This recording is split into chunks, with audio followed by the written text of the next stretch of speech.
I am in complete shock. And even though I said that in a little bit of a sarcastic-y, funny tone, I'm actually serious. So as I've mentioned before, I've been really upset about Seven Deadly Sins as this last arc, pretty much most of the Holy War. But the last couple chapters have been pretty good. I've been enjoying them. They've been laying out, a much better tone of the story. And from this chapter, the Demon King is looking a little bit more threatening, which I like. I don't mind when, stuff feels like it's getting rushed because we don't know what happens behind the scenes, but when we thought it was getting rushed, that was the case for 70 Sins, but clearly there's no rush going on in the background. Nakaba is clearly working at his own pace, but the Demon King was just getting kind of fumbled around, and that was really just kind of ruffling me up of why have this powerful guy and yet, don't give him that same presence. And it looks like now he's getting there. He's still pretty strong. They're still bopping him all over the place, but at the same time, at least he's not looking too much like a fool. So, and it was cool to see the kind of the destruction level that's going around Britannia. I know people have been trying to hype it up. I mean, Britannia is a pretty small country, and their destruction is over time, so you can't really compare it to something straight up being a character who could destroy a country. I mean, it's all over storms and stuff and lightning strikes all scattered. Not the same thing. Still impressive, but I'm tired of people trying to use that. But then we get back to the Sins, and they're just fighting off, going against the Demon King. He's getting hit all over the place. And then I really like this panel.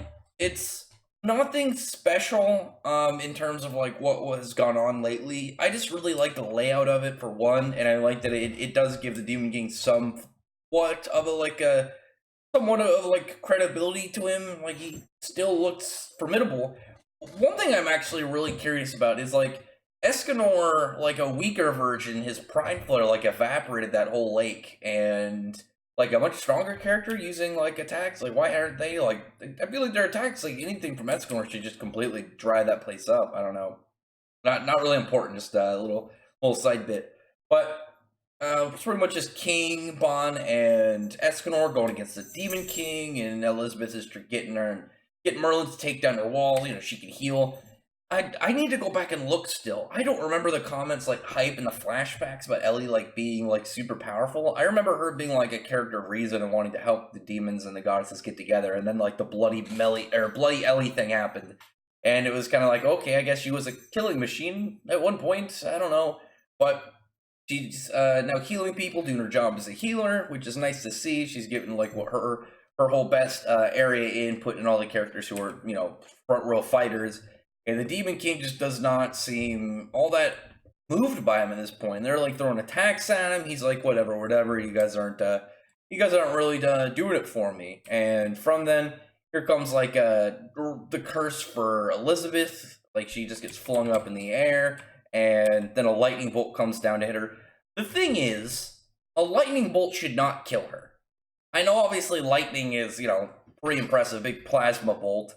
But a single lightning bolt, people have taken lightning bolts and lived in real life, and Elizabeth, even though she's not a fighter, she still should be so powerful that, she's beyond a lot of characters in the series in terms of durability. I don't know how a lightning bolt would possibly kill her. I mean, I guess so. I guess it's the same thing about her, some random fucking boulder that almost killed her before. I don't know, maybe she's just some secret glass cannon when it comes to attacks not from boss characters. I don't know. But lightning bolts get deflected. Here comes in Meliodas back on the scene. All the 7 deadly sins are regathering, and they're getting ready to take their final stand. Which is even more so because the last page, or not the last page, on the last page of this chapter, we're given the title of the next one. And it's called, it's the Demon King versus the 7 deadly sins. So that's straight, getting into some endgame stuff. That'll probably be the next couple chapters, and I would probably guess maybe about what are we at, 325? We'll probably be done with this fight within two, maybe 3 more chapters. But what surprised me more at the end is Diane.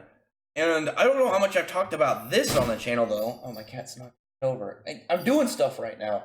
But Diane used to be my favorite member of the 7 deadly sins, and similar to Sanji being my favorite Straw Hat, after a while, the characters, they got a sad treatment from the author. The author just kept, dicking them hard. Sanji kept taking L's, and poor Diane just kept looking like a complete goof for the longest time. But it looks like now she wants to at least have one big moment before this is over. She's using her Dance of Dolor to increase her power level, and then she uses like this big spell, Mother Creation. So what will her ability be? Like, isn't Mother Creation like that power that she has when she makes golems? And maybe she'll make like some giant, like, intensive battle machine. Like, I guess not machine, just golem construct. Still would be useful.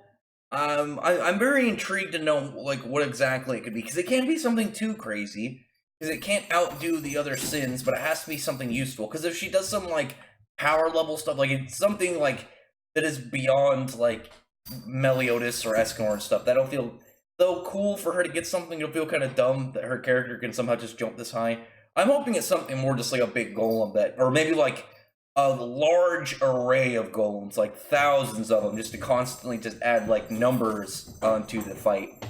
Because it's not just, I don't really care if she gets like, oh wow, you get some big powerful feat, an upgrade. I want it to be useful, because Diane's character has not been that useful for a long time, and it's a shame, because like I said, she used to be my favorite member of the Sins. Obviously that was long before Escanor, but she had a fun personality, she had a cool design, she had really cool abilities, she had her sick hammer.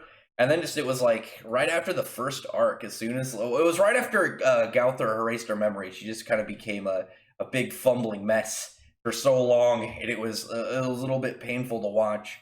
But other than that, this one, I would say for the most part, like the contents of the chapter, I could go through really fast, because like it was mostly just like, okay, there was some action. The Meliodas and Co got back from inside Zeldris.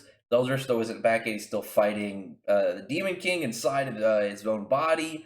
We got Ellie helping out, doing heals and stuff. The Demon King is, actually like putting up a fight. We saw some attacks and craziness going on throughout the kingdom for the characters that aren't in this fight, which was nice. And I'm hoping it just keeps up. Like, I don't need the series to, I don't need like, I'm not going to demand, be like, oh, we need to have like this, all these things come up. As long as we keep like a consistency level like this throughout the rest of the series, I'm fine. Because I'd much rather have Seven Deadly Sins end on a high note than me being back to being salty. Because even if I said, like, I think what's going to happen next is stupid, and I'm proven wrong, and I enjoy it, I'd rather be wrong and enjoy it than be right and be unhappy. I've been following Seven Deadly Sins for so long, and even though I'm not, like, a big fan of this series, I still obviously enjoyed enough to keep reading it, and I would much rather see it end on a high note with some good stuff going on than it kind of just having a fumbled mess. But other than that, comment below on what you thought about this chapter, how you think it's going on. We only got a couple chapters left, especially from that title, like, usually, like, Seven Deadly Sins versus the Demon King. It's coming down. And, thank you, Facebook sound in the background. I don't know if you guys can hear that. I keep forgetting to exit out of Facebook tabs as soon as I start recording. But anyway, yeah, comment below, thumbs up the video, press on the like button and the subscribe button, and check out my other videos. From that, I appreciate everyone who's already subscribed, and thank you all for listening.